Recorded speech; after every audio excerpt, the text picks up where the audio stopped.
আসসালামু আলাইকুম। তিনটি ব্যাংকের সম্পদের গুণগত মান যাচাইয়ের কাজ কিন্তু বাংলাদেশ ব্যাংক শুরু করেছে ইতিমধ্যে বিশ্ব ব্যাংকের সহায়তায়। একিউআর হচ্ছে বিশেষ এক ধরনের অডিট বা সম্পদের গুণগত মান যাচাই। এটি নতুন কোনো কথা নয়, কেননা চলতি বছরের জুলাই কিন্তু এ বিষয়ে সিদ্ধান্ত নেওয়া হয়েছিল 11টি ব্যাংক নিয়ে। 11টি ব্যাংকের মধ্যে ইতিমধ্যে IFIC bank, AB bank, national bank, তিনটি ব্যাংকের সম্পদের গুণগত মান যাচাই করা হচ্ছে।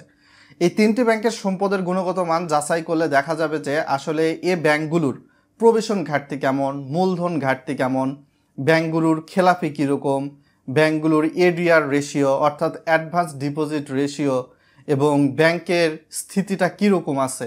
একদম মেন ব্যালেন্স শিটগুলো কিন্তু চোখের সামনে উঠে আসবে, যেমনটা কিন্তু আগে 6টা ব্যাংকের সম্পদের গুণগত মান যাচাইয়ের কাজ করা হয়েছিল। তো এর ফলশ্রুতিতে দেখা যাবে যে কোনো ব্যাংকগুলোকে যদি একীভূত করার প্রয়োজন হয়, তো বাংলাদেশ ব্যাংকের গভর্নর কিন্তু সিদ্ধান্ত দিয়েই ফেলেছেন ইতিমধ্যে যে যেখানে আছেন, যেই ব্যাংকে আমানত রেখেছেন তারা সেখানেই থাকুন, কেননা এটা গ্রাহকদের একটা আশ্বস্ত করার বিষয় রয়েছে। কোনো ব্যাংকই কিন্তু বন্ধ হচ্ছে না। এতদিন পর্যন্ত দেখলেন প্রায় একটা বছর কিন্তু চলে গেল, কোনো ব্যাংকই কিন্তু সরকার সাধারণ জনগণের কথা ভেবে বন্ধ করতেছে না। এছাড়া আইএফআইসি ব্যাংক, এখানে কিন্তু সরকারি প্লাস বেসরকারি উভয়ই এক ধরনের বিনিয়োগ রয়েছে। সো এখানে ব্যাংকগুলো বন্ধ হয়ে যাচ্ছে, ব্যাংকগুলো দেউলিয়া হয়ে যাচ্ছে, এ বিষয়গুলো যারা হয়তো বা ছড়াচ্ছেন তারা কিন্তু অজান্তেই আরও মানুষের ক্ষতি করছেন। ওই ব্যাংকগুলোতে ওই মানুষগুলোর কিন্তু হচ্ছে দেখা যাবে যারা ছড়াচ্ছে তাদের কিন্তু টাকাই নেই।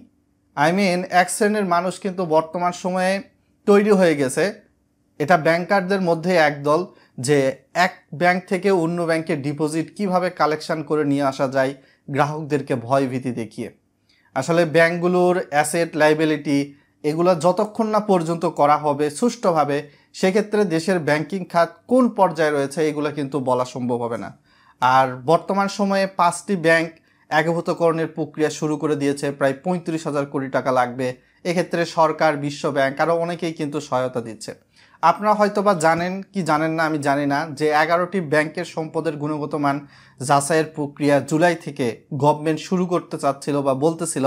সেই 11টি ব্যাংকের মধ্যে রয়েছে বিশেষ করে AB bank, Bangladesh commerce bank, Al Arafah Islami bank, IFIC bank, Islami bank Bangladesh PLC, মেঘনা bank, national bank, NRB bank, NRBC bank, premier bank, UCB bank.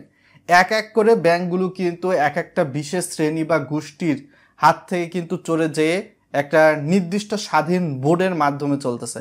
এটা কিন্তু অবশ্যই হওয়া উচিত। কিছুদিন আগেও তো আপনারা জানতেন যে ন্যাশনাল ব্যাংক শিকদার গ্রুপের মাধ্যমে চলে, তারপর হচ্ছে যে ইসলামিক সারির ব্যাংকগুলো রয়েছে তারা আবার হচ্ছে এস আলম গ্রুপের আওতাধীন চলে। তারপর কয়েকদিন আগে একটা দেখা গেল নিউজ, প্রিমিয়ার ব্যাংক আর একটা গোষ্ঠীর ছিল, সেটা থেকে মুক্ত করা হয়েছে। তো প্রত্যেকটা ব্যাংক স্বাধীনভাবে চালানো উচিত গ্রাহকদের কথা ভেবে। তো সেক্ষেত্রে ব্যাংকগুলোর অ্যাসেট লাইবিলিটি, একিউআর, সম্পদের গুণগত মান যাচাই করা অবশ্যই যথেষ্টভাবে প্রয়োজন।